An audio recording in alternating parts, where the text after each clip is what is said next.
एउटा चितुवाको नजर अनजान बन्देलहरूमा वार्थ हग्समा अडिएको छ, तर ऊ एक्लो छैन।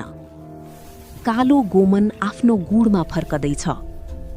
बिरालो एउटा चिहानको संघारमा बसेको छ। एकाग्रता गुमाउनु। यहाँ लुटपाट मच्चिँदैछ। अचानकको एउटा टक्करले सन्नाटा तोडियो र बन्देलहरू डरले भागाभाग गरे। कालो गोमन चितुवाको मुनिबाट घिस्रिँदैछ। एउटा घातक भिडन्त सुरु हुन लागेको छ। सर्प अगाडि झम्टिन्छे र आफ्नो कालो शरीरको बलले चितुवाको थुतुनोमा एउटा सटिक प्रहार गर्छे। यस अखडामा स्नायु विषको एउटै थोपाले एउटा वंशको इतिहास बदल्न सक्छ। सर्प उठ्छे, आफ्नो फणा फिजाउँछे। यो सुक्खा धरतीमा एउटा कालो कफन जस्तै देखिन्छ। चितुवा अचानक क्रोधका साथ अगाडि बढ्छ। उसको शक्तिशाली पन्जाले सर्पलाई जमिनमा थिच्न खोज्छ, तर सर्प आफ्नो ठाउँमा अडिग छे। फणा फिजाएर आफ्नो मुख खोल्दै प्रतिकारका लागि तयार छे। शिकारको लय अब बाँच्ने सङ्घर्षमा बदलिएको छ। चितुवा अब मासुको खोजीमा छैन, उसलाई बदला चाहिएको छ। उसले पटक पटक प्रहार गर्छ। हरेक प्रहार शक्तिशाली छ, तर समयको तालमेल थोरैले मिल्दैन। मृत्युको द्वारपाल सर्पबाट पाएको त्यो प्राचीन चेतावनीले चितुवाको मांसपेशीहरू डर र एड्रेनालिनले काँपिरहेका छन्। विषालु दाँतहरू उसको अनुहार नजिकै चम्किन्छन्, जसले गर्दा उसलाई पछि हट्न बाध्य बनाउँछ। ऊ फेरि अगाडि बढ्छ र सर्प फेरि एउटा जीवित भाला झैँ झम्टिन्छे। चितुवाले आफ्नो मखमली पन्जाले उसको टाउको थिच्न खोज्छ। उनीहरूबीच वार पारको खेल चल्छ। चितुवाको शक्ति र सर्पको सटिकता बीचको यो सङ्घर्षमा कसैले पनि घातक चोट पुर्याउन सकेका छैनन्। विष र मांसपेशी एकअर्काबाट केही इन्चको दूरीमा छन्। उनीहरू स्थिर हुन्छन्, आँखा एकअर्काको हलचलमा अडिएका छन्। एउटै गल्तीको अर्थ पक्षघात हो र एउटै असफलताको अर्थ मृत्यु। चितुवा जथाभावी प्रहार गर्न छोडेर घेरा हाल्न थाल्छ, तर सर्पले पहिले प्रहार गर्छे।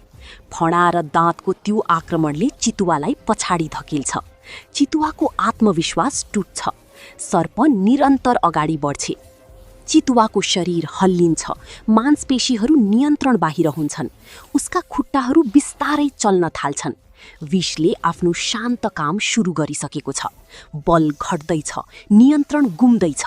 सर्प भने एउटा कालो सियो झैँ उभिएर आफ्नो घरको रक्षा गरिरहेकी छे। पुरै सवाना सास रोकेर अन्तिम क्षणको प्रतीक्षा गरिरहेको छ। तर बदला एउटा शक्तिशाली उत्तेजक हो। पक्षघातको कुहिरोभित्रबाट चितुवाको मस्तिष्कले एउटा अन्तिम कमान्ड पठाउँछ। ऊ धुलोबाट विस्फोट भई झैँ झम्टिन्छ। उसका बङ्गाराहरू एउटा पासो झैँ सर्पमाथि बजारिन्छन्। सर्पले आफ्नो लामो शरीर चितुवाको अनुहारमा बेरेर अन्तिम सङ्घर्ष गर्छे। यो मांसपेशीहरूको एउटा जीवित डोरी जस्तै छ। चितुवा हार मान्न तयार छैन। उसले आफ्नो बाँकी रहेको शक्तिका साथ टाउको हल्लाउँछ, ताकि सर्पको मेरुदण्ड भाँचियोस्।